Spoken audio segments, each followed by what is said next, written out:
இன்று பாஸ்கா காலத்தினுடைய ஆண்டினுடைய காலம் 4வது வாரத்தை நாம் சிறப்பு செய்கின்றோம். மழை பொழிவு என்பது நற்செய்திகளுக்குள் நற்செய்தி என்று சொல்லப்படுகிறது.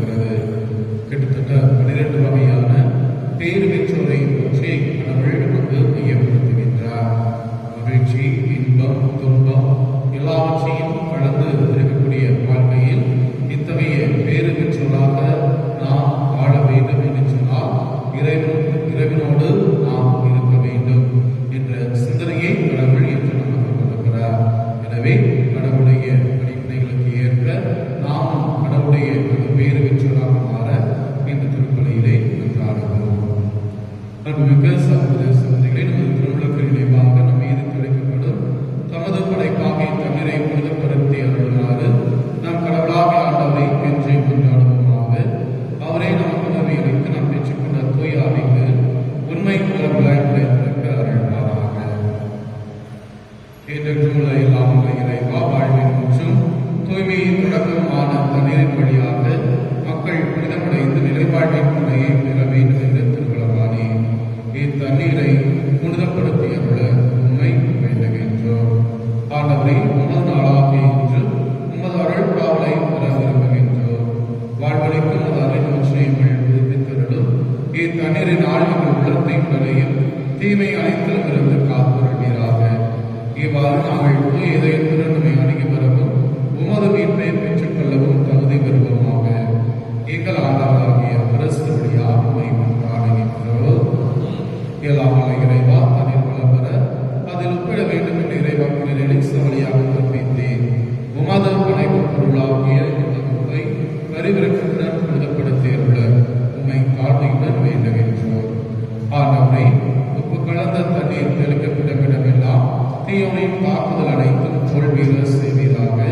உம் தூய ஆவியார் உடனிருந்து எங்களை இடையிலாக காத்துள்ளாராக. எங்கள் ஆண்டவராகிய கிறிஸ்து வழியாக உம்மை கொண்டாடுகின்றோம்.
நம்மை தூய்மைப்படுத்துவாராக. இந்த நற்கருணை கொண்டாட்டத்தின் வழியாக அவர் தன்னுடைய ஆற்றல் விருந்தில் பங்கு கொள்ள நம்மை தகுதி பெற செய்வாராக.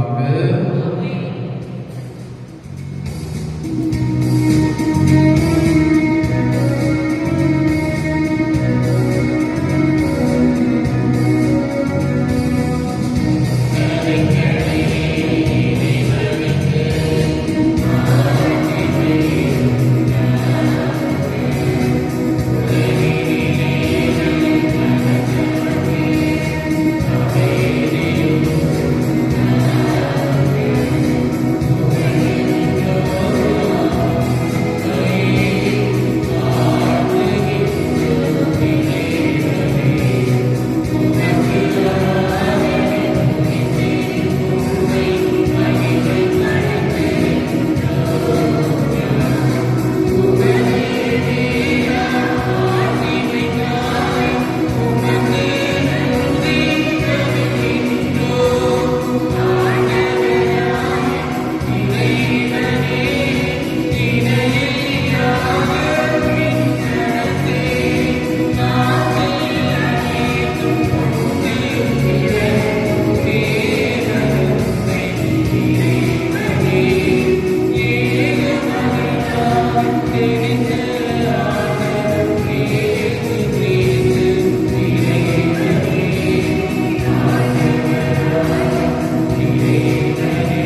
எங்கள் இறைவா, நாங்கள் முழு மனதுடன் உம்மை வழிபட வேண்டுகின்றோம். அவ்வாறே எல்லா மக்களையும் நேரிய உள்ளத்துடன் அன்பு செய்யவும் அருள்வீராக. உமோடும் தூயாவியாரின் ஒன்றியத்தில் இறைவனாய் என்றென்றும் வாழ்ந்து ஆட்சி செய்த எங்கள் ஆண்டவரும் உமது திருமகனுமாகிய இயேசு கிறிஸ்து வழியாக உம்மை மன்றாடுகின்றோம்.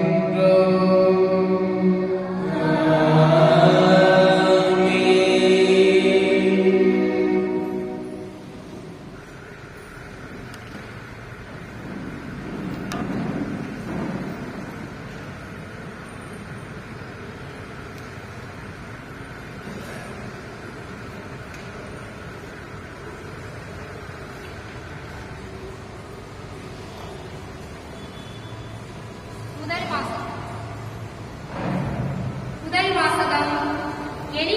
ஏழ்மையும் எளிமையும் உள்ள மக்களை உன் நடுவில் விட்டு வைப்பேன்.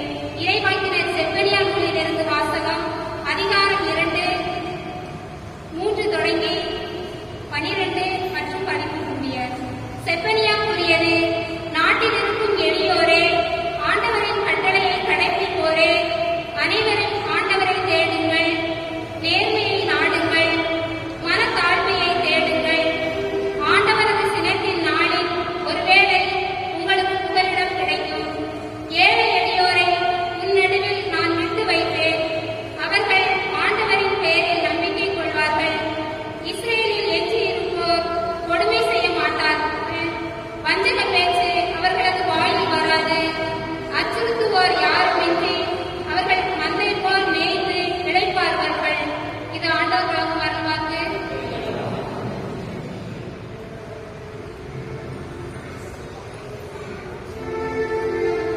திருப்பாடல். மதுரை பாடல் பல்லவி. ஏழையரின் உள்ளத்தோர் பேறு பெற்றோர், ஏனெனில் விண்ணரசு அவர்களதே. ஏழையரின் உள்ளத்தோர் பேறு பெற்றோர், ஏனெனில் விண்ணரசு அவர்களதே.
ஒடுக்கப்பட்டோருக்கான நீதியை நிலைநாட்டுகின்றார்.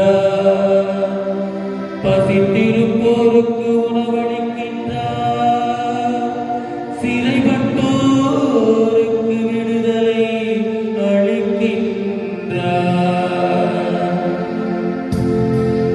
ஏழையரின் உள்ளத்தோர் பேறு பெற்றோர், ஏனெனில் விண்ணரசு அவர்களதே. ஏழையரின் உள்ளத்தோர் பேறு பெற்றோர், ஏனெனில் விண்ணரசு அவர்களதே.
கைவிடுகின்றார். சீயோனே உன் கடவுள் என்றென்றும் எல்லா தலைமுறைகளுக்கும் ஆட்சி செய்வார். ஏழையின் உள்ளத்துப் பேறு பெற்றோர், ஏனெனில் விண்ணரசு அவர்களவே. ஏழையின் உள்ளத்துப் பேறு பெற்றோர், ஏனெனில் விண்ணரசு அவர்களவே.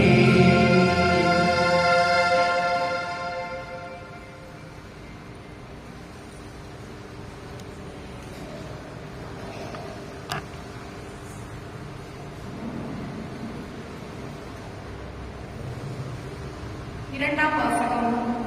வலுவற்றவை என உலகம் கருதுபவற்றை கடவுள் தேர்ந்து கொண்டார். திருத்தூதர் பவுல் கொரிந்தியருக்கு எழுதிய முதல் திருமுகத்திலிருந்து வாசகம்.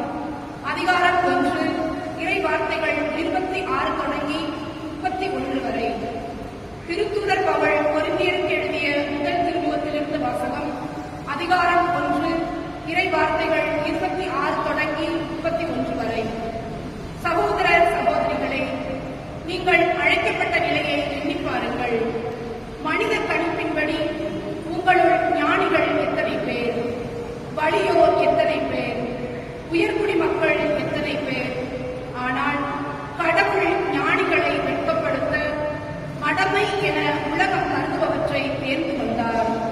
அவ்வாறே வலியோரை வெட்கப்படுத்த வலுவற்றவை என உலகம் கருதுபவற்றை தேர்ந்து கொண்டார். உலகம் ஒரு பொருட்டாக கருதுபவற்றை அழித்துவிட அது தாழ்ந்ததாக கருதுபவற்றையும் இகழ்ந்து தள்ளுபவற்றையும் கடவுள் தேர்ந்தெடுத்தார்.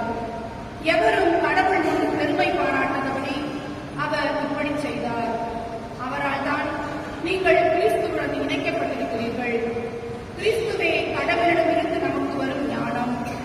அவரே நம்மை ஏற்புடையவராக்கி தூயவராக்கி மீட்கின்றார். எனவே மறைநூலில் எழுதியுள்ளவாறு பெருமை பாராட்ட விரும்புகிறவர் ஆண்டவரை குறித்தே பெருமை பாராட்டட்டும். ஆண்டவரின் அருள்வாக்கு.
மத்தேயு எழுதிய செய்தி அதிகாரம் 5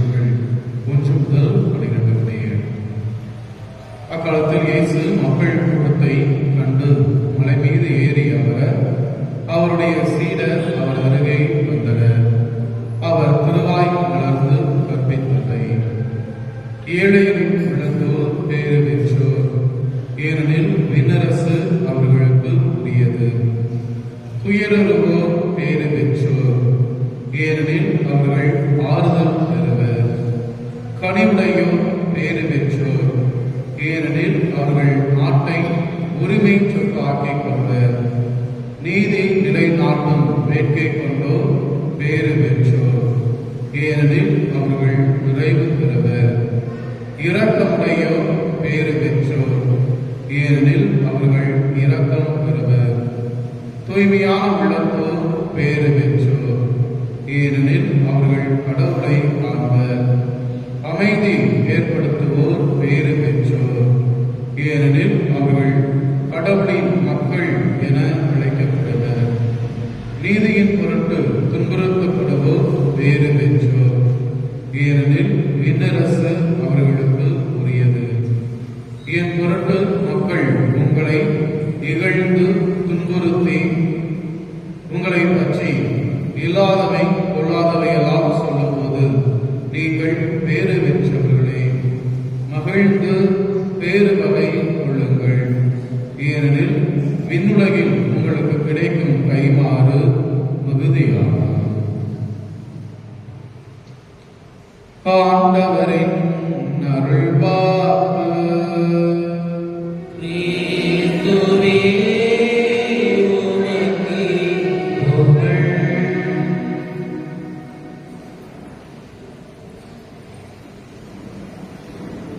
இயேசுவில் பிரியமானவர்களே, ஆண்டினுடைய பொதுக்காலம் 4வது வாரத்தை இன்று நாம் சிறப்பு செய்து கொண்டிருக்கின்றோம். மழை பொழிவு இது நம் ஒவ்வொருவருக்குமே தெரிந்த மிக எளிதான நற்செய்தி பகுதியாகும்.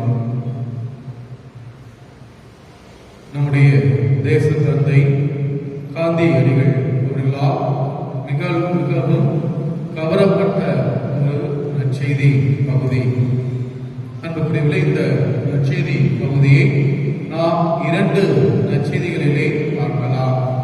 முதலாவது இன்று நாம் வாசிக்க கேட்ட இந்த மத்தேயு நற்செய்தியிலே மழை பொழிவு என்று கொடுக்கப்பட்டிருக்கிறது. அதே போன்று லூக்கா நற்செய்தியிலே சமவெளி பொழிவு என்று கொடுக்கப்பட்டிருக்கிறது. ஆனால் கருத்துக்கள் ஒன்றுதான். இந்த 2 பேருக்கும் இடையே என்ன வேறுபாடு என்று சொன்னால், நான் உங்களுக்கு ஏற்கனவே சொல்லியிருக்கின்றேன். மத்தேயு நற்செய்தி எந்த மக்களுக்கு எழுதப்பட்டது? மத்தேயு நற்செய்தி எந்த மக்களுக்கு எழுதப்பட்டது? யூத மக்களுக்கு எழுதப்பட்டது. லூக்கா நற்செய்தி புறையினத்து மக்களுக்கு எழுதப்பட்டது. யூதர்களை பொறுத்தளவிலே கடவுள் என்பவர் எங்கு இருக்கிறார் என்று சொன்னால் மலையில் இருக்கிறார். எனவே நல்லவை அனைத்தும் மலையிலிருந்து வர வேண்டும். இது யூத மக்களுடைய நம்பிக்கை. அதே வேளையிலே லூக்கா நற்செய்தி புறையினத்து மக்களுக்கு எழுதுகிறார், எல்லோருமே சமமானவர்கள். எனவே கடவுள் மக்கள் மத்தியிலே இருக்கின்றார் என்று சொல்லி அவர் அந்த சமவெளி பகுதியை அங்கு மையப்படுத்துகின்றார். அன்புக்குரியவர்களே, இன்று கூட நாம் பார்க்கலாம், நாம் நம்முடைய தமிழகத்தில் அல்லது இந்தியா பார்க்கின்ற பொழுது கடவுள்கள் எங்கு அதிகமாக இருக்கிறார்கள் என்று பார்க்கின்ற பொழுது, உதாரணமாக தமிழ் கடவுள் என்று சொல்லப்படக்கூடிய முருகனுக்கு 6 படை வீடு என்று சொல்வார்கள். அந்த 6 படை வீடுகள்ல திருப்பரங்குன்றம் அது எங்க இருக்குது? மலை மீது இருக்கிறது. மருதமலை என்று சொல்லக்கூடிய பகுதி அது மலை மீது இருக்கிறது. இவ்வாறு மலையை மையப்படுத்தியே கடவுள் இருக்கிறார்கள் என்பது நம்முடைய நம்பிக்கையாக இருக்கின்றது. அதே போன்று யூத மக்களுடைய நம்பிக்கையும் என்ன என்று சொன்னால், கடவுள் மலையில் இருக்கின்றார். அதே போன்று அவர்கள் யூத மக்கள் கடலை வெறுத்தார்கள். காரணம் என்ன என்று சொன்னால், கடல் என்பது சாத்தான் குடிகொள்ளக்கூடிய இடம். எனவேதான் ஒரு இயேசு கிறிஸ்து அந்த பேய்களை ஓட்டுகின்ற பொழுது அந்த பேய்களின் கூட்டம் பன்றிகளுக்குள்ளே அந்த பேய்கள் கூட்டத்தின் தலைவர் என்ன சொல்லுவாரு, எங்களை இந்த பன்றிகள் கூட்டத்துக்குள்ளே எங்களை அனுப்பியிருக்கன்னு சொல்லுவான். அப்ப யூத சுத்தத்தை பொறுத்தவரை பன்றிகளும் ஒரு வெறுக்கப்பட்ட இனம். அப்ப அந்த பேய் பன்றிகளுக்குள் சென்று செங்குத்து பாறையிலிருந்து எங்க விழுவது, கடலுக்குள்ளே விழும். இது ஒரு இறையியலாக இருக்கின்றது. ஆக யூதர்களுக்கு மலை என்பது புனித தலம், கடல் என்பது ஒரு பேய்கள் வாழக்கூடிய இடம். எனவேதான் இயேசு கிறிஸ்து கடல் மீது நடந்து வருகின்ற பொழுது அப்ப சீடர்களை என்ன சொன்னாங்க? ஐயோ பேய் என்று சொன்னார்கள். காரணம் என்ன என்று சொன்னால் அந்த கடலை ஆட்சி செய்யக்கூடியது, கடலை ஆட்டி படைக்கக்கூடிய ஆற்றல் பேய்க்கு மட்டுமே இருக்கிறது. கடல் மீது நடந்து வருகிறார் என்று சொன்னால் அது பேயாகத்தான் இருக்க வேண்டும். இது யூதர்களுடைய சிந்தனையாக இருந்தது. அன்புக்குரியவர்களே, மலை என்பது கடவுள் வாழக்கூடிய இடம். பழைய ஏற்பாடாக சரி, புதிய ஏற்பாடாக இருந்தாலும் சரி, யூத இனத்தை பொறுத்தவரை மலைக்கு அதிக முக்கியத்துவம் கொடுக்கப்படுகிறது.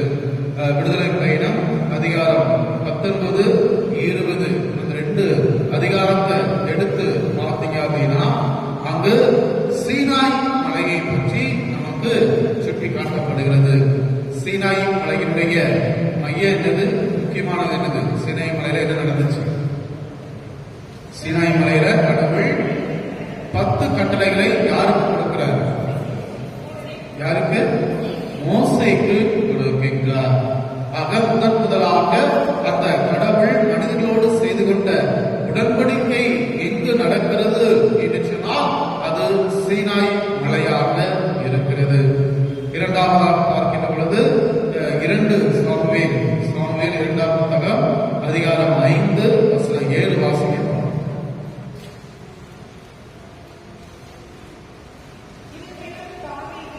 இருப்பினும் தாவீது சியோன் கோட்டையை கைப்பற்றினார்,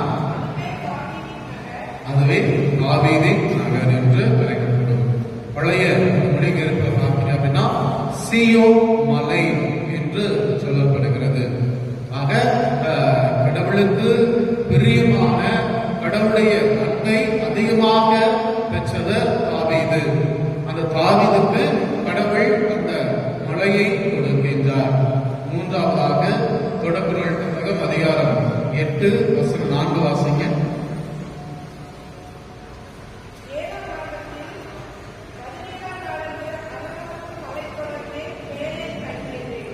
அராத்து என்ற மலை, அது என்ன மேடை என்று சொன்னால் நோவாவினுடைய பெரும் வெள்ளம் முடிந்த பிறகு, அந்த வெள்ளம் முழுமையாக வடிந்த பிறகு அந்த அராத்து என்ற மலையின் மீது அந்த பேரை இறங்குகின்றது. அதற்கு அடுத்தபடியாக பார்த்தோம் என்று சொன்னால் அரசர்கள் முதல் புத்தகம் அதிகாரம் 18 அங்கு என்ன மலையை பற்றி சுட்டிக்காட்டப்படுகிறது என்று சொன்னால் கார்மேல் மலை. கார்மேல் மலையில என்ன நடந்துச்சு? கார்மேல் மலையில என்ன நடந்துச்சு? கார்மேல் மலையில என்ன நடந்துச்சு? கார்மேல் மலையில என்ன நடந்துச்சு? இறைவாக்கினர் எலிசாவுக்கும் இன்னொரு கடவுளுக்கும் அங்க சண்டை நடக்கும். பாகால் கடவுளுக்கும் பாகால் கடவுளுக்கும் சண்டை நடக்கும். கடைசியாக வெற்றி பெற்றது யார் வெற்றி பெற்றது? எலியாவா எலிசாவா? எலியாவிற்கும் பாகால் இறைவாக்கினர்களுக்கிடையே அங்கு போர் நடைபெறுகிறது. அந்த போரிலே யாருடைய காணிக்கையை, அந்த என்ன சொல்றது, கொடுக்கும் பலியை யார் ஏற்றுக்கொள்கிறார் என்று பார்க்கின்ற பொழுது பாகாலுடைய கடவுள் அங்கு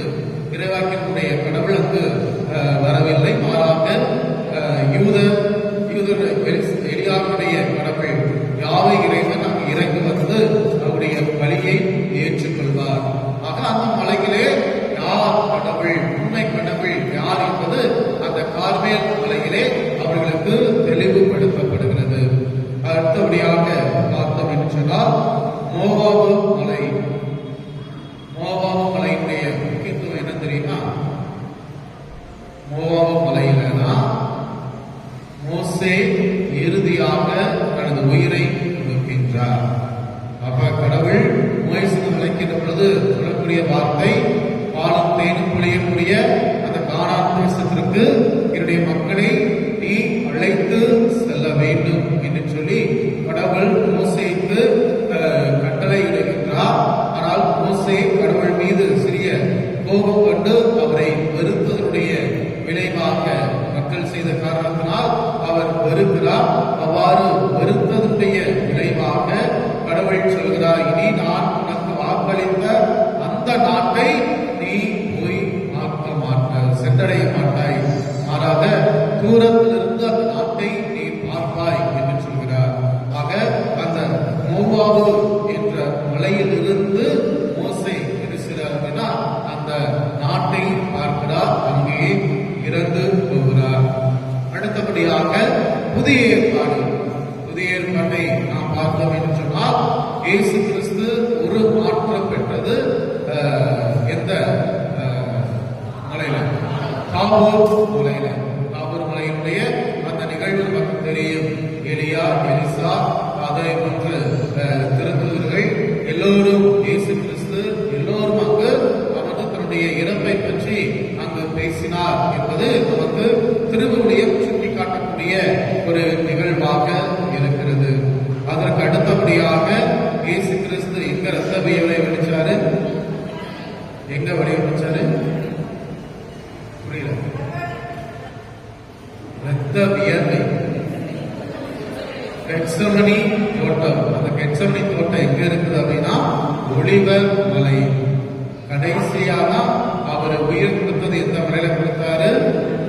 கொல்கத்தா என்ற மலை மீது, குன்றின் மீது உயிரை கொடுக்கின்றார். ஆக பழைய ஏற்பாடும் சரி, புதிய ஏற்பாடும் சரி, மலைகளுக்கு எவ்வளவு முக்கியத்துவம் கொடுத்திருக்கிறார்கள். இது யூத மக்களுடைய பின்னணியாக இருக்கிறது. ஆக யூத மக்களுடைய எண்ணம் என்ன என்று சொன்னால், மலை என்பது கடவுள் ஆட்சி செய்யக்கூடிய இடம், அதிகாரம் பிறக்கக்கூடிய இடம். எனவே அந்த இடத்திலிருந்துதான் எல்லோரும் அருளை பெற்றுக் கொள்ள வேண்டும். இதுதான் ஒவ்வொரு யூதருடைய மனநிலையாக இருக்கின்றது. இத்தகைய பின்னணியில் நாம் பார்க்கின்ற பொழுது இயேசு கிறிஸ்து மழை பொழிவை அங்கு சுட்டி காட்டுகிறார். அது மழை பொழிவு என்பது மத்தேயு நற்செய்தி அது மலையிலிருந்து கொடுக்கப்பட்டது என்று சொல்லப்படுகிறது. ஆனால் அந்த விவிலியத்தினுடைய அந்த வரைபடத்தை வைத்து பார்க்கின்ற பொழுது அந்த மலை ஒன்று இருக்காது, சற்று உயரமாக இருக்கும். அதே வேளையிலே அது தாழ்ந்த பகுதியையும் உடைய ஒன்றாக இருக்கிறது. எனவே அது மலையா அல்லது இல்லையா என்பது சரியாக தெரியாது. ஆனால் அந்த இடத்திலிருந்து இயேசு கிறிஸ்து ஒரு தெளிவான ஒரு நற்செய்திக்கான ஒரு நற்செய்தியை அங்கு அறிவிக்கிறார் என்பதை மத்தேயு நற்செய்தி சுட்டி காட்டுகிறார். அன்புக்குரியவர்களே, மலை பகுதியை பார்க்க சந்தோஷமா இருக்குமா? வயல்வெளியை பார்க்க சந்தோஷமா இருக்குமா? மலை பகுதியை பார்க்க சந்தோஷமா இருக்குமா அல்லது வயல்வெளிகளை பார்க்க சந்தோஷமா இருக்குமா? வயல்வெளியை பார்க்க தான் சந்தோஷமா இருக்கும். இந்த மலையும் இருக்குது, வயலும் இருக்குது. இந்த ரெண்டு இடத்துல எந்த கடவுள் இருந்தா எங்க நம்ம கோயில் இருந்துச்சுன்னா எந்த இடத்துல உள்ள கோயிலுக்கு முதல்ல போவீங்க? முதல்ல எங்க போவோம்? வயல்வெளி, மலையில இருக்கக்கூடிய இதுதான் நாம இது செய்வோம், சீக்கிரமா போவோம், அங்கதான் போகணும்னு ஆசையும் படுவோம். ஆனால் கடவுள் என்பவர் அந்த மலையில் இருக்கின்றார். அதே போன்று மலை மீது நாம் ஏறுகிறோம் என்று சொன்னால் அதனுடைய பலன் என்பது வேறு. இன்னைக்கு மலை மேல இன்னைக்கு நம்ம கோயில் பகுதிக்கு அருகில் இருக்கக்கூடிய திருவிழாபுரம் மலை கோயில் திருவிழாவுக்கு எல்லோருமே போகணும்னு ஆசைப்படுறோம். ஆனா ஒரு 60 வயசுக்கு மேல நமக்கு அந்த ஆசை வருமா? ஒரு 60 வயசுக்கு மேல அந்த ஆசை வருமா? வருமா வராது? வராது. எங்க ஹெல்த்தியா இருந்தா வரும். இருந்தாலும் என்ன செய்யுது, நமக்கு அது ஹெல்த்தியா இருந்தாங்கிறது கண்டிஷனல் கிளாஸ். இப்படி இருந்தா போகலாம் அப்படிங்கிறது. சாதாரணமா ஒரு 50 வயசு 60 வயசுக்கு வருகின்ற பொழுது நாம இந்த மாதிரி மலைகள் மீது ஏறுவதற்கு நாம என்ன செய்யணும்? தயங்குகிறோம். காரணம் உடல் நிலை. ஆனா அந்த உடல்நிலையிலும் மெது மெதுவா யார் கையவாவது பிடிச்சி அல்லது உட்கார்ந்து மற்றவங்க அரை மணி நேரத்துல ஏறுறாங்க அப்படின்னா நம்ம ஒரு மணி நேரம் அல்லது 1.5 மணி நேரத்துல நம்ம மேல ஏறுறோம் அப்படின்னா மேல போன உடனே நம்முடைய மனநிலை எப்படி இருக்கும்? மனநிலை எப்படி இருக்கும்? எப்படி இருக்கும்? சந்தோஷமா இருக்கும். ஒரு சில வயசான பாட்டி கிட்ட கஷ்டப்பட்டு மேல ஏறி வருவாங்க. மேல வந்து உட்கார்ந்த உடனே பாட்டி எப்படி ஏறி வந்தீங்க அப்படின்னு கேட்கும்போது அவங்க என்ன பதில் சொல்லியிருப்பாங்க? கரெக்டா சொல்லுங்க. யார் சொல்லுவாங்க? என்ன எப்படி சொல்லுவாங்க அவங்க? மாதா என்ன மெதுவா என்ன சொன்னாங்க? கையை பிடிச்சு கூட்டு வந்துட்டாங்க. ஆனா கூட்டு வந்தது யாரா இருக்கும்? மகளா இருக்கும், மருமகளா இருக்கும். அவங்களுக்கு என்ன நம்பிக்கை அப்படின்னா கடவுள் என்னை அழைத்து வந்திருக்கின்றார். அதுக்கு அடுத்த வருஷமும் மேல ஏறணும்னு சொல்கின்ற பொழுது உள்ளத்துல என்ன செய்யும்? கொஞ்சம் பயம் இருந்தாலும் கூட இருக்கக்கூடிய என்ன சொல்லுவாங்க? கவலைப்படாதீங்க, போன வருஷம் மெது மெதுவா மேல ஏறின மாதிரி இந்த வருஷமும் என்ன செஞ்சிருக்க? மெதுவா மேல ஏறிருங்க. அப்ப மலை மீது கடவுள் இருக்கின்ற பொழுது அந்த கடவுளை நாம் தேடி செல்கின்ற பொழுது நமக்கு நம்பிக்கை பிறக்கிறது. நம்பிக்கை பிறக்கிறது. பல நேரங்களில் அந்த நம்பிக்கை இல்லாமல் இருப்பதால் தான் நம்முடைய வாழ்வு என்பது கேள்விக்குறியாக மாறுகின்றது. அத்தகைய நம்பிக்கையை கொடுக்கக்கூடிய வார்த்தைகளைத்தான் கடவுள் என்று நற்செய்தியிலே மிக தெளிவாக சுட்டி காட்டுகிறார். அன்புக்குரியவர்களே, அந்த நற்செய்தியிலே 2 பகுதிகளை நாம் பார்க்கலாம். முதல் பகுதி எது என்று சொன்னால், எப்படி இருக்கக்கூடியவர்களுக்கு நற்பேறு கிடைக்கும். அமைதியை ஏற்படுத்துவோர் பேறு பெற்றோர், ஏழையரின் உள்ளத்தோர் பேறு பெற்றோர், கனிவுடையோர் பேறு பெற்றோர் அப்படின்னு சொல்லி ஒவ்வொரு மனிதனுடைய குணநலன்களை அங்கு சுட்டி காட்டும். அவ்வாறு குணநலன்களோடு வாழ்கின்ற பொழுது இரண்டாவது வாழ்க்கை எவ்வாறு இருக்கும்? அன்புக்குரியவர்களே, இது நாம் பல இடங்களில் கேட்கக்கூடிய கேள்விதான். உண்மையிலே இயேசு கிறிஸ்து சொல்ற மாதிரி ஒரு கட்டளையை நம்ம விடாம முழுசா கடைபிடிச்சோம் அப்படின்னா நம்மளால சந்தோஷமா இருக்க முடியுமா? முடியாது. உதாரணத்துக்கு 10 கட்டளைகள் இருக்குது. அந்த 10 கட்டளைகளையும் ஒரு கட்டளையும் நான் மீறாம முழுசா கடைபிடிச்சு வாழுறேன் அப்படின்னா என்னால சந்தோஷமா இருக்க முடியுமா? முடியாது. முடியுமா? முடியாது. முடியுமா? முடியாது. முடியும். அப்படிதானே? சரி, எனக்கு ஒரு 1000 ரூபாய் கடன் கொடுத்துருவீங்களா? நீங்க அது 2வது கேள்வி. இருந்தா கொடுக்கலாம். இல்ல அப்ப 1000 ரூபாய் கொடுத்துருவீங்க. உங்க பர்ஸ் எவ்வளவு வச்சிருக்கீங்க? சொன்னாங்க இருக்கிறத கொடுக்க தரமாட்டேன் பாருங்க.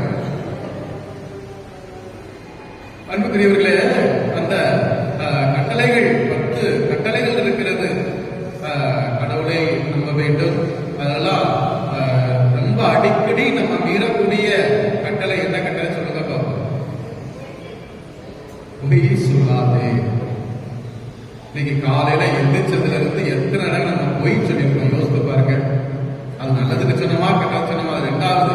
ஆனா பொய் எழுச்சே கூடாது, சொல்லக்கூடாது. காலையில பிள்ளைகளை 8 மணிக்கு பால் பூச ஆரம்பிச்சிருவாரு. முழு பூச பார்க்கணும் செய்யணும் அப்படின்னு சொல்லிட்டு காலையில ஒரு 6 மணிக்கு அலாரம் வச்சிருப்பீங்க. நீங்க எந்திரிச்சிருப்பீங்க. பிள்ளைங்க எந்திரிக்காம இருக்கும். அப்ப எந்திரிக்காம இருக்கின்ற பொழுது அந்த பிள்ளைகிட்ட என்ன சொல்லுவீங்க? மணி 7 ஆயிடுச்சு. மணி 7 ஆயிடுச்சு. அது பொய்யா இல்லையா? பொய்யா இல்லையா? பொய் தான். அப்ப 10 கட்டளையில ஒரு கட்டளை என்ன செஞ்சாச்சு? மீறியாச்சு.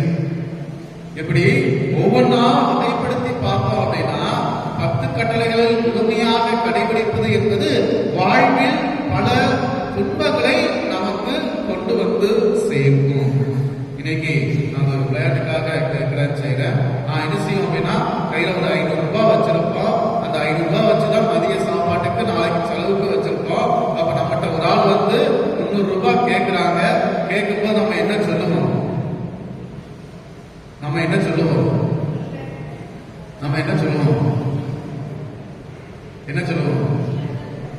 இல்லைன்னு தான் சொல்லுவோம்.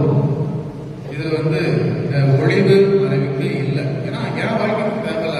அந்த 5 ரூபாய் 3 ரூபாய் கொடுத்துட்டா மீதி 200 ரூபாய் வச்சு நான் இன்னைக்கு சாப்பிடவா இல்லை நான் நாளைக்கு மற்ற காரியங்கள் செலவுக்கு தேவைப்படும்.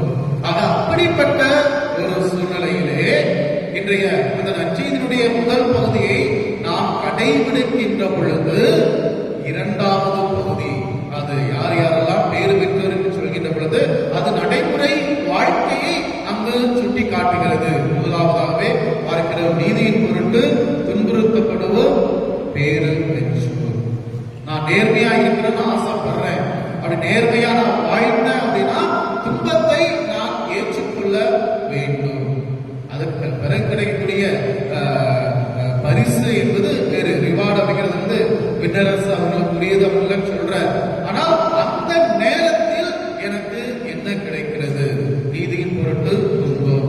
அதே போன்று இயேசுவினுடைய பெயர் பொருட்டு உங்களை இகழ்ந்து துன்புறுத்தி உங்களை பற்றி இல்லாதவை கொள்ளாதவை எல்லாம் சொல்லுவார்கள். அதுக்கடுத்து இரண்டாவது உள்ளது வந்து பரிசு. ஆனா முன்னாடி இப்ப 2 பேர் வந்து திடீர்னு கையில ஒரு துப்பாக்கியோட வந்து வீரத்துக்கு வந்துட்டு இங்க யாரும் கிறிஸ்தவங்களா இருக்கக்கூடாது. அது மீறி நீங்க இருந்தீங்கன்னா உங்களை நான் சுற்றுவேன், எல்லாம் வெளியே ஓடிப்போங்க அப்படின்னு சொல்றான். சொல்லிட்டு மேல ஒரு விறகு கொண்டு வச்சு சுடுறான், துப்பாக்கியை சுடுறான். அப்படி சுடுகின்ற பொழுது எத்தனை பேர் உள்ள இருக்கும்? எத்தனை பேர் உள்ள இருக்கும்? எல்லாருமே இருக்க மாட்டோம். இருக்குமா இல்லையா அப்படிங்கிறது வந்து என்னது ஒரு கேள்விக்குறியாக இருக்கிறது. அதுதான் நடைமுறை வாழ்க்கை. இது என்னை துன்புறுத்தக்கூடியது. அதே போல சேர்த்து பார்த்தீங்கன்னா இல்லாதவை கொள்ளாதவை எல்லாம் பேசுகின்ற பொழுது நம்மளை பத்தி யாராவது இல்லாதவை கொள்ளாதவை பேசுகின்ற பொழுது நம்ம எந்த அளவிற்கு கோபப்படுவோம்? இன்னைக்கு கோயில உட்கார்ந்துருக்கீங்க, யாரையாவது பார்த்தவங்களா அறிவுக்கு அஞ்சு வெளியே போங்க அப்படின்னு யாராவது ஒரு ஆள் நான் சொல்றேன். சொல்லும் போது உடனே அவங்களுக்கு என்ன வரணும்? என்ன வரும்? கோபம் வரும். கோபத்துல இருந்துச்சு என்ன செய்வாங்க? நீங்க யாரு என்ன கேள்வி கேட்கறது? சரி, என்ன எப்படி நீங்க பேசலாம்? நான் தப்பே பண்ணிருப்பேன், இருந்தாலும் என்னை பத்தி ஏன் இப்படி நீங்க சொல்றீங்க? எதிர்த்து வெளியே போறதுன்னா நான் எதிர்த்து போயிருக்க போறேன். அதனால நீங்க தேவையில்லாத வார்த்தையை பயன்படுத்துறீங்க சரிங்கன்னு சொல்லி அங்கு விவாதம் இருக்கும். ஆக அந்த நடைமுறை வாழ்க்கை என்பது கடினமான ஒன்று. இதைத்தான் இயேசு கிறிஸ்து நமக்கு சுட்டி காட்டுகிறார். அன்புக்குரியவர்களே, கடந்த வாரத்தில் வாசகம் விதைப்பவர் நோயை பற்றி வருகின்ற பொழுது அங்க வரக்கூடியது பாறை நிலத்துல விழும், வழியோரம் விழும், கடைசியா நல்ல நிலத்துல விழும். நல்ல நிலத்துல விழுந்துச்சு அப்படின்னா அந்த விதை எத்தனை சதவீதம் பலன் கொடுக்கணும்? எத்தனை சதவீதம் பலன் கொடுக்கணும்? 100% பலன் கொடுக்க வேண்டும். ஆனால் அதுல கடைசிய வாஸ்து பார்த்தீங்க அப்படின்னா நல்ல நிலத்தில் விழுந்த விதைகள் 30 மடங்காக, சில 60 மடங்காக, சில 100 மடங்காக விளைச்சலை கொடுத்தது. கடவுள் வந்து நம்மகிட்ட 100% எனக்கு விளைச்சலை கொடுக்கணும் அப்படின்னு எதிர்பார்க்கவே இல்லை. நம்மளை அவர் கட்டாயப்படுத்தவே குறைஞ்சது ஒரு 30% நீங்கள் கிறிஸ்தவ வாழ்க்கையை ஆள மாட்டீர்களா? அதைத்தான் இன்று நமது முன்பாக வைக்கின்றார். அன்புக்குரியவர்களே, சிந்தித்து பார்ப்போம். இந்த மழை பொழிவு என்பது எல்லோராலும் ஏற்றுக்கொள்ளக்கூடிய ஒரு நற்செய்தி பகுதி. யாரும் வேண்டாம் என்று ஒதுக்கிக் கொள்ள மாட்டார்கள். அந்த அளவிற்கு இதனை அர்த்தங்கள் இருக்கிறது, அந்த அளவிற்கு இதனை வழிகாட்டு முறை இருக்கிறது.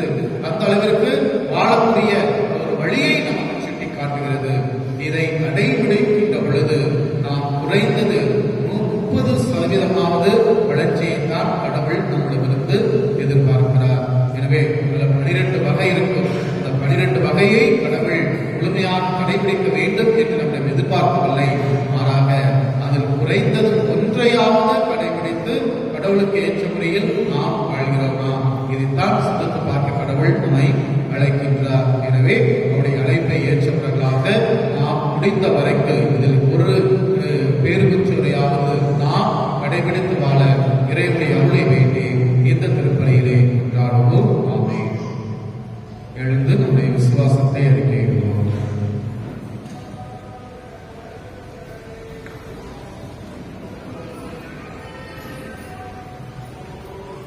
ஒரே கடவுளை நம்புகின்றேன். விண்ணகமும் மண்டகமும் காண்பவை காணாதவை யாவும் படைத்த எல்லாம் வல்ல தந்தை அவரே, கடவுளின் ஒரே மகனாய் பிரிந்த ஒரே ஆண்டவர் இயேசு கிறிஸ்துவை நம்புகின்றேன். இவர் காலங்களுக்கெல்லாம் முன்பே தந்தையிடமிருந்து பிறந்தார். கடவுளென்று கடவுளாக, ஒளியினின்று ஒளியாக, உண்மை கடவுளென்று உண்மை கடவுளாக உதித்தவர். இவர் உதித்தவர் உண்டாக்கப்பட்டவர் அல்ல, தந்தையோடு ஒரே பொருளானவர். இவர் வழியாகவே யாவும் படைக்கப்பட்டன. மனிதர் நமக்காகவும் நம் மீட்புக்காகவும் விண்ணகம் இருந்து இறங்கினார்.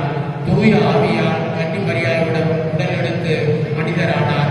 மேலும் நமக்காக ஒன்றிய பிளாத்தின் அதிகாரத்தில் சிலுவையில் அறையப்பட்டு பாடுபட்டு இறந்து அடக்கம் செய்யப்பட்டார். மறைநூல்களின்படி 3ஆம் நாள் உயிர்த்தெழுந்தார்.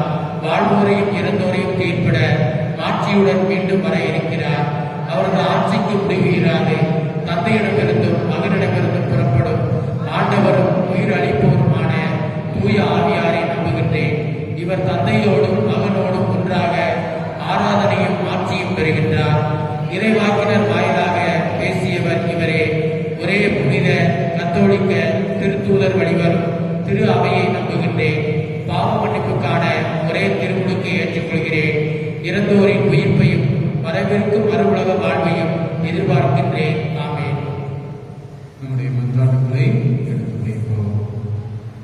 அன்பின் இறைவா, கத்தோலிக்க திருவை அமைதி, ஒற்றுமை மற்றும் இறையன்பின் சாட்சியாக திகழ அருள் தர இறைவா உம்மை மன்றாடுகின்றோம். உலகத் தலைவர்கள் ஏழை எளியோரின் நலன் கருதி நீதி மற்றும் நேர்மையுடன் ஆட்சி புரிய ஞானம் அருள இறைவா உம்மை மன்றாடுகின்றோம்.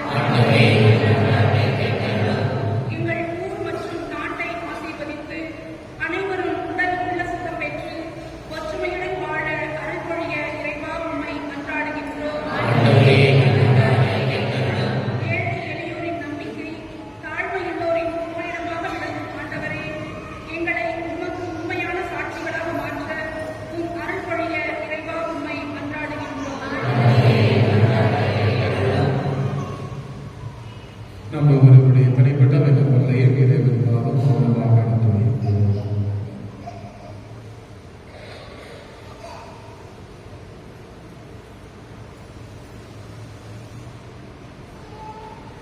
இந்த கொண்டாட்டங்களை எல்லாம் எங்கள் ஆண்டவராகிய கிறிஸ்துவுடைய ஆத்மை கொண்டாடுகின்றோம்.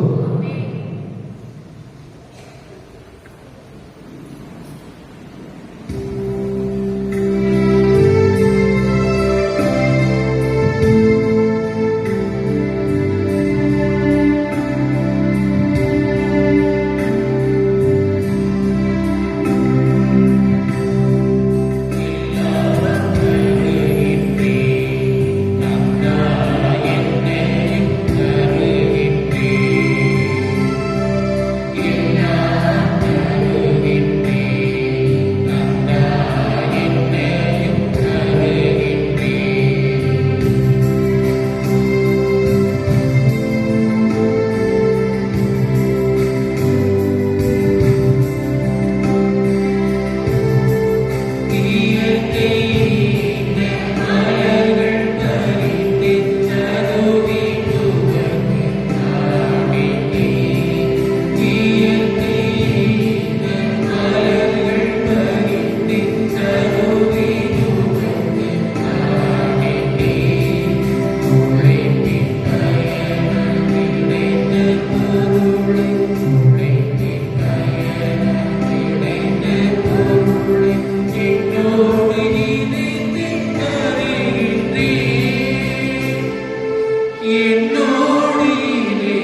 கண்களுக்குள் என்னுடைய உடைய முனைத்த பலி எல்லாம் வல்ல இறைவனுக்கு ஏற்றதாகும்படி ஜெபியுங்கள்.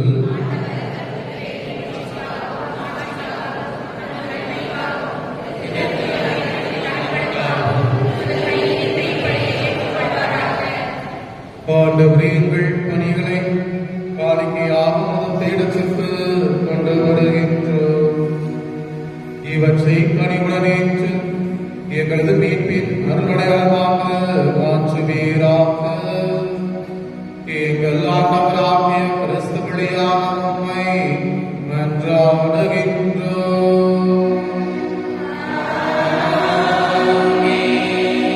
ஆண்டவர் உங்களோடு இருப்பாராக.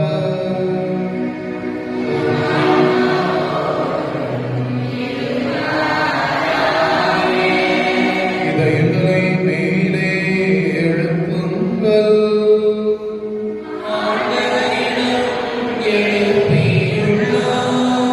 நம் இறைவனாகிய ஆண்டவருக்கு நன்றி கூறுவோம்.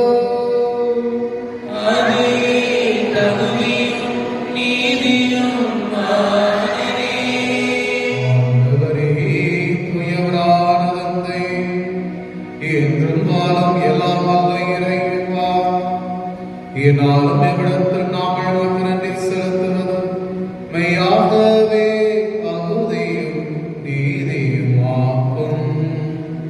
எங்கள் கடமையும் மீட்புக்குரிய செயலுமாகும்.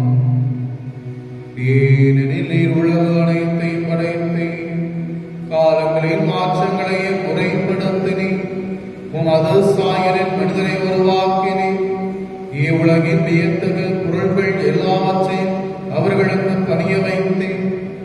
இவ்வாறு அவர்கள் முதல் படைப்புகள் அனைத்தின் மீது உமது பதிலாக ஆட்சி செலுத்தவும், உமது செயல்களின் மேன்மையைக் கண்டு உம்மை இடையராக புகழ்ந்தேத்தவும் எங்கள் ஆண்டவராக கிறிஸ்து வழியாக செய்திருக்கிறீர். ஆகவே நாங்கள் வானதூதர் அனைவரோடும் சேர்ந்து உம்மை புகழ்ந்தேத்தி அக்களித்து கொண்டாடி ஆர்ப்பரித்து பாடுவதாவது.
ஆண்டவரே, நீர் மெய்யாகவே தூயவர்.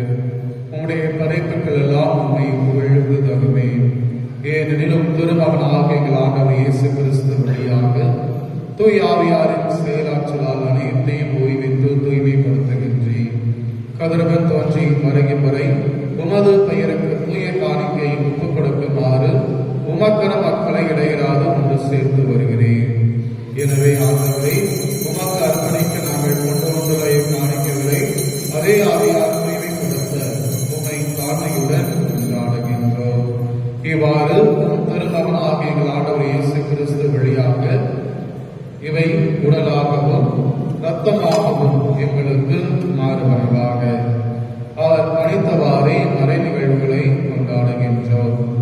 ஏனெனில் அவர் காட்டிக் கொடுக்கப்பட்ட இரவில் அப்பத்தை எடுத்து நன்றி செலுத்தி ஆசி வழங்கி அதை விட்டு தம் சீடர்களுக்கு அளித்து அவர் கூறியதாவது: அனைவரும் இதிலிருந்து பெற்று உண்ணுங்கள், ஏனெனில் இது உங்களுக்காக கையளிக்கப்படும் என் உடல்.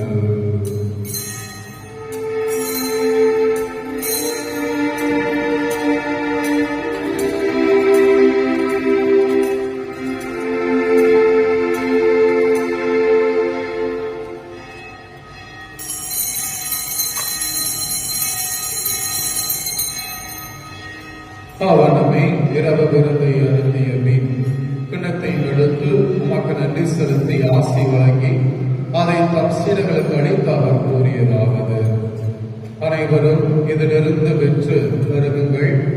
ஏனெனில் இது புதிய நிலையான உடன்படிக்கைக்குரிய என் இரத்தத்தின் கிண்ணம். இது பாவ மன்னிப்பு பெற்று உங்களுக்காகவும் பலருக்காகவும் சிந்தப்படும். இதை என் நினைவாக செய்யுங்கள்.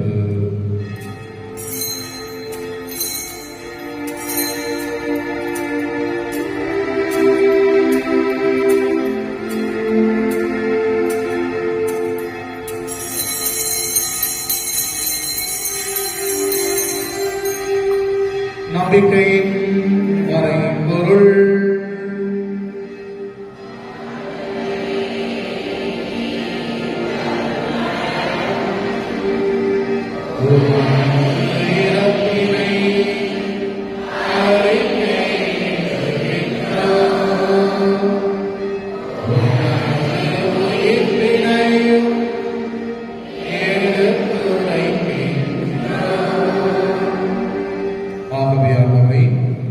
திருமகனின் மீட்பளிக்கும் பாடுகளையும் வியப்புக்குரிய உயிர்ப்பையும் முன்னேற்றத்தையும் நாங்கள் நினைவு கூறுகிறோம்.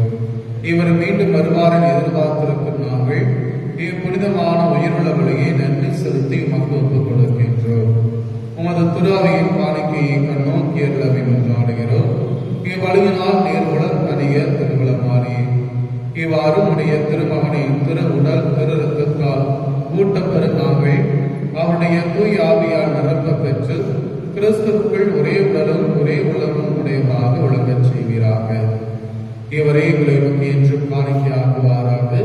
இவ்வாறு தேர்ந்து கொள்ளப்பட்டவர்களோடு முதலாக புனிதமிக்க கன்னியும் கடவுளின் தாயுமான மரியா, அவருடைய கணவரான புனித யோசேப்பு, புனித திருத்தூதர்கள், மாட்சிமிகு மறை சாட்சியர் மற்ற புனிதர்கள் அனைவரோடு நாங்கள் உரிமை பெற்றுக்கு தகுதியுடையோர் ஆவோமாக. இவர்களின் வேண்டுதலால் நாங்கள் என்றும் உமது உதவியை பெறுவோம் என உறுதியோடு இருக்கின்றோம்.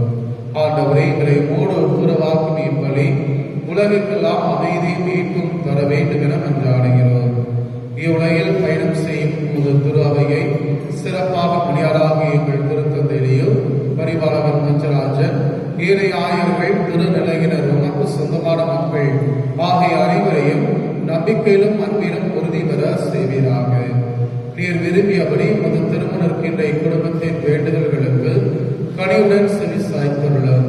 கனிவுள்ள தந்தையே, எங்கும் சிதறண்டிருக்கக்கூடிய பிள்ளைகளை கனிவுடன் உம்மோடு சேர்த்துக் கொள்ளும்.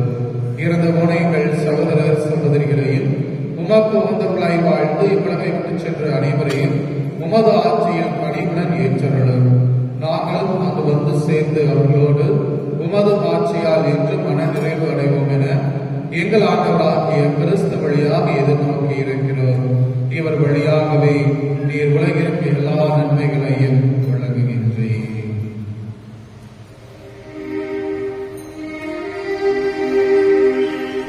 இவர் வழியாக இவரோடு இவரில் எல்லாம் இறைவனாகிய தந்தையே, தூய ஆவியாரின் ஒன்றிப்பில் எல்லா புகழும் மாற்றியும் என்றென்றும் உமக்கு உரியதே.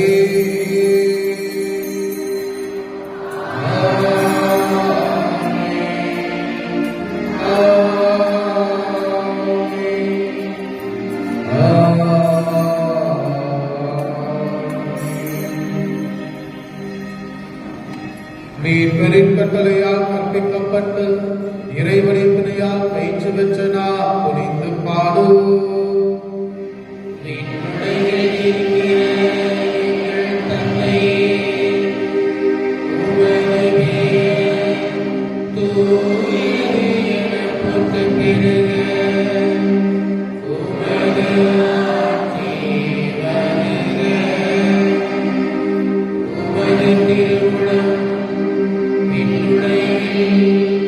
நீரே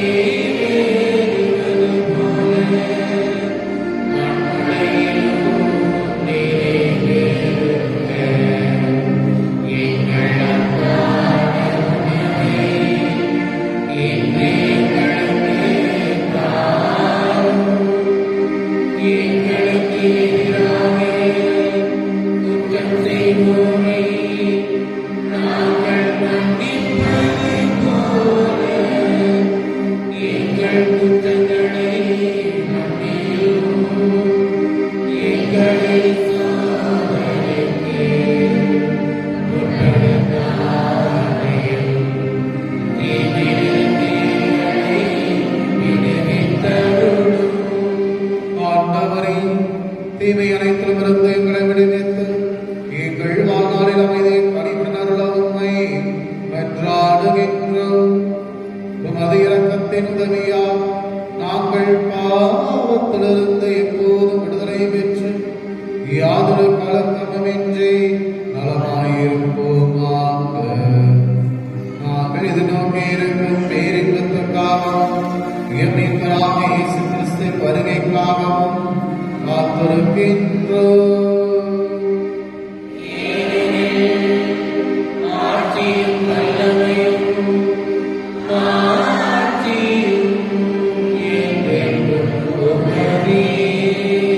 ஆண்டவராக இயேசு கிறிஸ்துவே, அமைதியை உங்களுக்கு விட்டு செல்கிறேன், என் அமைதியையே உங்களுக்கு அளிக்கிறேன் என்று உம் திருத்தூதர்களுக்கு மொழிந்தீரே. எங்கள் பாவங்களை பாராமல் உமது திருவையின் நம்பிக்கையை கண்ணோக்கி உமது திருவுள்ளத்திற்கு ஏற்க அதற்கு அமைதியும் ஒற்றுமையும் அளித்தருள்வீராக.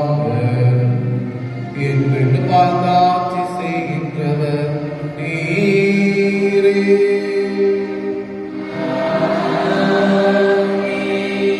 ஆண்டவருடைய அமைதி உங்கள் அனைவரோடும் இருப்பதாக.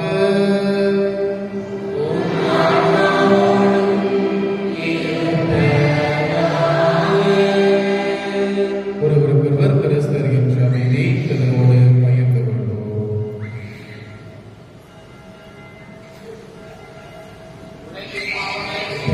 இறைவனின் செம்மறியே, எங்கள் மேல் இரக்கமாயிரும்.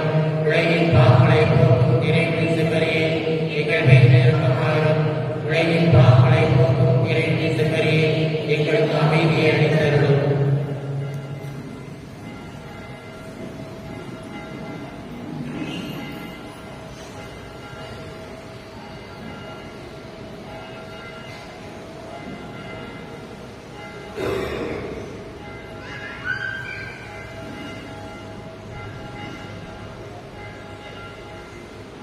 இதோ இறைவனின் செம்மறி, இவரை இந்த உலகினுடைய பாவங்களை எல்லாம் போக்குகின்றவர்.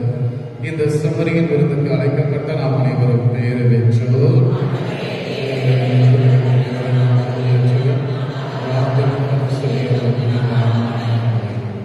கிறிஸ்துவின் திருவுடல் துன்பத்திற்கு காப்பினித்தை வாழ்வழிப்பதாக.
திருமணத்தை மதுரை உயர்மறை மாவட்டம் ஸ்ரீவில்லிபுத்தூர் பங்கு சந்தைப்பேட்டையில் வசிக்கக்கூடிய பிரான்சிஸ் மரியாமணி இவருடைய மகன் அந்தோனி பேரிலும் புளியங்குடி பங்கு புளியங்குடியில் இருக்கும் பவுல்சேஸ் மரிய கேத்ரின் இவருடைய மகள் செலஸ்டினா அந்தோனி மேரிக்கும் திருமணம் நடைபெறவுள்ளது. இது இரண்டாவது முறையாகும். இந்த திருமணத்தில் ஏதாவது விற்பனைகள் இருக்குமே என்று சொன்னால் சந்தைக்குரிய பங்கு தந்தை அவரிடம் தெரிவிக்க வேண்டியது அவருடைய கடமையும் பொறுப்புமாகும். ஞாயிறு அறிக்கை பிப்ரவரி மாதம் இயேசு மரி சூசை திருக்குடும்பத்திற்கு ஒப்புக் கொடுக்கப்பட்ட மாதம். வருகின்ற ஞாயிறு பொதுக்காலத்தின் 5வது ஞாயிறு அன்று காலை 6:30 மணிக்கு சிந்தாமணியிலும் 8 மணிக்கு பங்காலயத்திலும் திருப்பணி நடைபெறும். இந்த வார திருநாட்கள் நாளை ஆண்டவர் இயேசுவை காணிக்கையாக அர்ப்பணித்தல் திருவிழா, வருகின்ற புதன் புனித அருளானந்த திருவிழா. இந்த வார திருப்பணி விவரங்கள்: திங்கள், செவ்வாய், வெள்ளி, சனி மாலை 6:30 மணி பங்காலயம். திங்கள், செவ்வாய், வெள்ளி, சனி மாலை 6:30 மணி பங்காலயம். புதன், வியாழன் காலை 6 மணி பங்காலயம். புதன், வியாழன் காலை 6 மணி பங்காலயம்.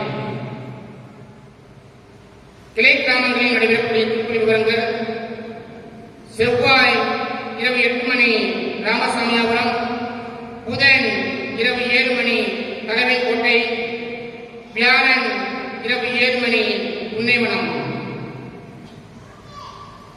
அடுத்த ஞாயிறு திருப்பலியை சிறப்பிப்பவர்கள் யோவான் அன்பியம். கடந்த ஞாயிறு திருப்பலியில் காணிக்கை வரவு ரூபாய் 4400. தோமாண்டிய கூட்டம் இன்று மாலை 6 மணிக்கு திருவால சேகர் சுமதி அவருடைய இல்லத்தில் நடைபெறும்.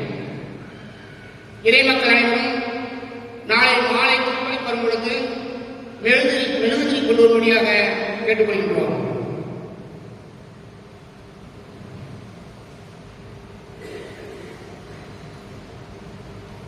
இன்று ஆணையுடைய காலம் 4வது வாரத்தை நாம் சிறப்பு செய்திருக்கின்றோம். அன்புக்குரியவர்களே, ஒரு சில அறிவிப்புகள். வருகின்ற புதன்கிழமை புனித அருளானந்தர் திருவிழா நம்முடைய பங்கில் கிளை கிராமமாக இருக்கக்கூடிய தலைவன் கோட்டையில் ஒரு நாள் திருவிழாவானது நடைபெறும். மாலை 7 மணிக்கு திருவிழாவாக கொண்டாடப்படும். எனவே அதனை கலந்து கொள்ள உங்களை அன்போடு அழைக்கின்றேன். அடுத்ததாக கடந்த மாதம் 18ஆம் தேதி சங்கரகோயில் நடைபெற்ற அளவிலான அன்பிய கலை போட்டிகள் நமது ஆலயத்தில் வைத்து நடைபெற்றது. அந்த கலை நிகழ்வுகளிலே கட்டுரை போட்டி, நடன போட்டி 2 நடைபெற்றது. அதிலே நடன போட்டியில் நமது பங்கை சேர்ந்தவர்கள் 3ஆம் இடம் பிடித்து இறுதி சுற்றுக்கு தகுதி பெற்றிருக்கிறார்கள். அது வருகின்ற 15ஆம் தேதி நடைபெற இருக்கிறது. அடுத்தபடியாக கட்டுரை போட்டியிலே 7 நபர்கள் கலந்து கொண்டார்கள். நமது ஊரிலிருந்து 5, சிந்தாமணியிலிருந்து 2. சிந்தாமணியில் உள்ளவர்களுக்கு இன்று பரிசு கொடுக்கப்பட்டது. புளியங்குடியில் உள்ளவர்கள் எனக்கு கொடுக்கவில்லை. அடுத்த வாரம் அதற்குரிய பரிசு கொடுக்கப்படும். பெயர் கொடுத்தவங்க பெயர் எழுதாமல் இருந்தது சற்று வருத்தமாக இருந்தது. ஏனென்றால் அருட்தந்தை பீட்டர் அவர்களிடம் 10 நபர்கள் என்று சொல்லியிருந்தேன். கடைசி நேரத்தில் பெயர் கொடுத்தவங்க வரவில்லை. ஒரு 3 பேர் தான் நாங்கள் எழுதுறோம்னு சொன்னாங்க. பெயர் கொடுத்துட்டாங்க, அதனால் வேண்டாம்னு சொல்லி அவங்க அனுப்பி வச்சாங்க. எனவே பெயர் கொடுத்தீங்க அப்படின்னா வாங்க, இல்லைன்னா தயவு செய்து பெயரை கொடுக்காதவர்கள் அடுத்தவர்களுக்கு அது வாய்ப்பு கொடுக்க உங்களை உங்களோடு கேட்டுக்கொள்கிறேன். அன்புக்குரியவர்களே, நம்முடைய பொங்கலவிலே இணையம் வழியாக நடைபெற்ற அந்த விவிலிய போட்டியை நான் முழுமையாக திருத்திவிட்டேன். அதிலே மொத்தம் 30 நபர்கள் 8 நபர்கள் சரியாக எழுதி முதல் பரிசை பெற்றிருக்கிறார்கள். 2வது 5 நபர்கள், 3வது 3 நபர்கள், மொத்தம் 14 பேர். 10 நபர்களுக்கு ஆறுதல் பரிசு இருக்கிறது. அதே போன்று 4 நபர்கள் பெயர் மட்டும் எழுதிருக்கீங்க, உள்ள போய் இந்த கண்டென்ட்ல கேள்வித்தாள்ல அதனை செய்வது சரியா பதில் இல்லை. மேல பெயரு ஊரு நன்மைனா என்று போட்டீங்க, கீழே அதுக்கு அடுத்த முறையில் அந்த பதில் கொடுக்கக்கூடிய இடங்களிலே சரியாக பதில் கொடுக்கவில்லை. இருந்தாலும் அவர்களுக்கும் சேர்த்து அடுத்த வாரம் கட்டாயமாக பரிசு கொடுக்கப்படும். அன்புக்குரியவர்களே, நம்முடைய ஆலயத்தினுடைய இடத்தில் ராலி அமைப்பதற்கு நாம் ஏற்கனவே கடந்த வாரத்திலே உங்களுக்கு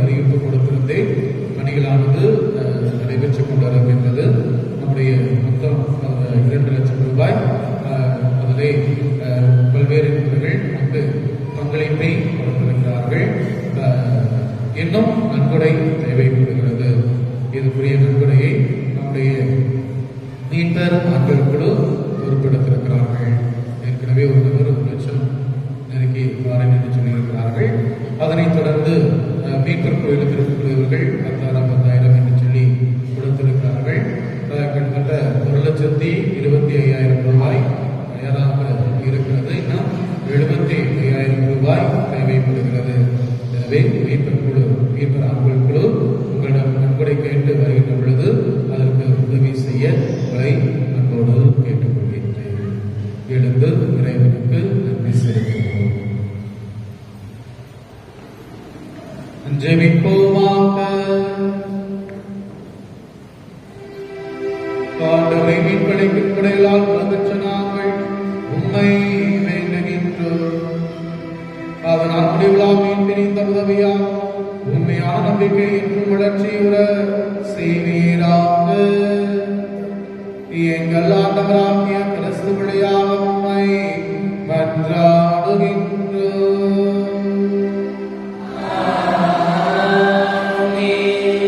ஆண்டவர்களோடு இருப்பாராக.